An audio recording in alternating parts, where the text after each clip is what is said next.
Nagbabalik ang Rise and Shine Pilipinas. Mga ka-RSP, nakakaranas ba kayo ngayon ng problema sa parte ng inyong batok at leeg? At pati na rin sa inyong singit tulad ng nangangapal at maitim na balat na hindi maintindihan kung saan ito nagmula? Akala ko yung nangangalay kasi para naramdaman ko bigla yung bato ko. Pero ito mga ka-RSP, isa nga yan sa karaniwang problema o kondisyon ng ating balat na tinatawag na acanthosis nigricans. Para sa bagong kaalaman ngayong araw, at ano nga ba ang solusyon para dito? Makakasama natin ngayon sa SaniDoc, ang dermatologist na si Dr. Rowena Guino. Magandang umaga, Doc. Welcome po sa Rise and Shine Pilipinas. Good morning. Ayan, Doc. Good morning and thank you for your invitation. Alright, Doktora, mari mo bang ipaliwanag kung itong acanthosis nigricans? So, ang acanthosis nigricans ay isang skin condition kung saan nagkakaroon ng pangangapal, magaspang at nagda-darken ang ating skin sa mga singit-singit. Kagaya ng sinabi mo, sa may batok, sa may kilikili, sa may singit. At ito ay nagiging dahilan, nagiging resulta ng mataas na insulin level sa ating dugo. So, ang insulin kasi ay isang compound na nagiging sanhi upang kumapal ang ating balat. So, itong growth factors na nagpapakapal sa ating balat ay dahil sa mataas na insulin. Okay. Doc, meron po bang mga sintomas na dapat bantayan ang publiko pagdating sa ganito? At tama ba, nakakahawa ba ito o hindi? So, ang mga senyalis nito ay yung appearance lang, no? Kasi hindi ito makate, hindi rin ito masakit. So, minsan, pinapagwalang bahala lang. Pero, ang mga senyales, ito ay pwede rin senyalis ng cancer at mga hormonal imbalance at endocrine disorders kagaya ng diabetes. So, kailangan bantayan natin ang ating timbang kasi isa ito sa nagiging sanhi ng pagkakaroon ng acanthosis nigricans. Hindi ito nakakahawa. So, hindi ito kailangang ikahiya or ihiwalay ang sarili sa ibang tao. Alright. Well, Doc, paano nyo dinadiagnose o ginagamot itong acanthosis? May mga test ba na ginagawa? So, basically, walang kailangang test para masabi na may acanthosis nigricans kasi it's based on clinical examination. Pero, kung gusto mong malaman kung ano talaga ang pinagmumulan nito, pwede ka mag-blood test. So, for diabetes, for hormonal imbalance, pwede ka rin gumawa ng mga special tests like ultrasound para malaman kung meron kang polycystic ovary or CT scan or mga endoscopy para malaman kung meron kang cancer. So yung mga medyo mataas ang edad or may edad na at biglang nagkaroon ng ganitong kondisyon at if it is very itchy, isa yun sa mga senyales ng cancer. So kailangan magpatingin. Alright, Doc, nabanggit mo kanina yung pwedeng cause nito is yung pagbigat ng timbang o yung pagtaas ng insulin levels. Ano pa po yung pwedeng maging sanhi nito at ano po yung mga risk factors nito? So, ang isa pang maaaring dahilan maliban sa pagbigat ng timbang at mga endocrine disorders like diabetes at cancer, meron ding mga tinatawag na drug-induced acanthosis nigricans. So, may mga gamot na pag ininom mo, pwede ka magkaroon nito. So, may mga hormones na dahilan nito, tsaka some supplements can also cause it. Well, ano po yung mga koneksyon ng kondisyon na ito sa diabetes naman, ano? At iba pang mga sakit? So, ang connection nun is the insulin level.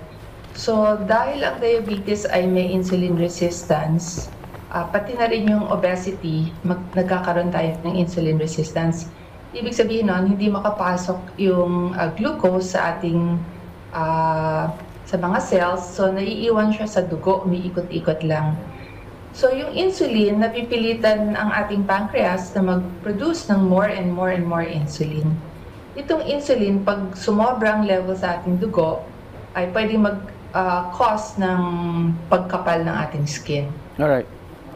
So, yun ang connection. Alright. Doc, Well, out of curiosity, yung iba po kasi ang ginagawa pagka umiitim yung mga singit-singit ng katawan, ang ginagawa, they go to dermatologists para paputiin yung mga ibang treatment. Pero, so possible pa rin po na kahit mapaputi at merong underlying health condition, bumalik lang din. Tama po ba?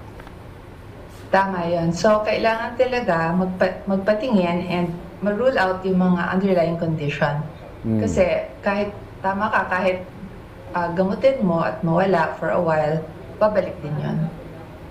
Well, Doktora, ang inyo pong payo sa ating mga kababayan na nanonood ngayon, para po hindi na magkaroon pa ng ganitong klase ng karamdaman, o mapantayan yung pag-develop ng acanthosis nigricans. So, unang-una, yung pinakamadaling solusyon is magbaba ng timbang. So, weight management. Okay. Tapos, i-manage yung mga conditions like diabetes. At talaga magpatingin upang malaman kung merong underlying cancer or baka may gamot na nakakapagdahilan ng iyong acanthosis nigricans. Pero kung gusto mo talaga mag-improve yung appearance, pwede kang gumamit ng mga keratolytic or exfoliant creams para mabawasan yung pagkakapal. Pwede ka rin mag-undergo ng mga procedures like chemical peels, laser peels, or even yung mga microdermabrasion para rin mabawasan yung pagkakapal at yung dark color ng skin.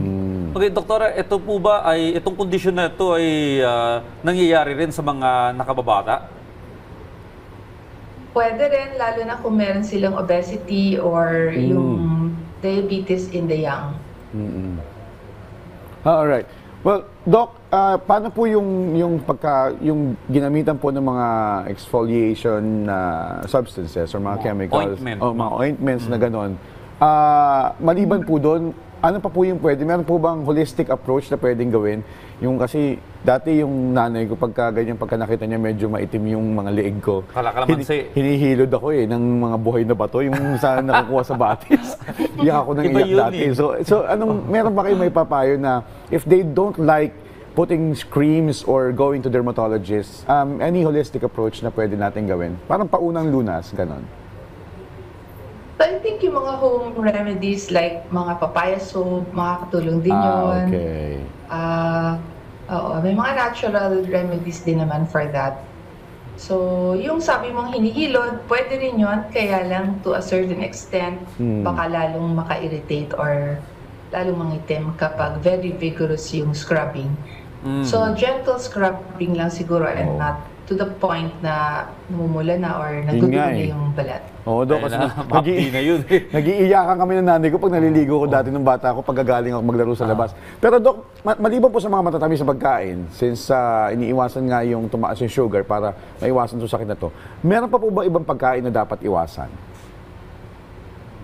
So, basically, weight management would include yung portions. So, magbabawas sa matamis, pero lahat dapat ng calories mabawasan across the board. So, magbibilang ka na ngayon ng calories, not just the sweets. Ayun na nga. Iingatan mo So, sa talaga. diabetes, di ba, yun yung pinaka-importante is the sweets. Pero kung for weight management, it's across the board, calories Calories. ang dapat bawasan. Yun. So, iingatan mo yung diet mo, no? Tapos, Kasi may Yeah, and exercise also. Exercise para ma-burn up mo yung calories that you eat every day. So all in all, parang be healthy. No? Oo. Ingatan mo yung kinakain mo, iwas sa matatamis, tas konting exercise. Kasi magre-reflect yan maging sa kutis. Yes. Yun. Alright, maraming salamat po sa inyong oras at pagbabahagi ng mga impormasyon, Dr. Rowena Guino. Maraming salamat, Doktora. Thanks, Doc.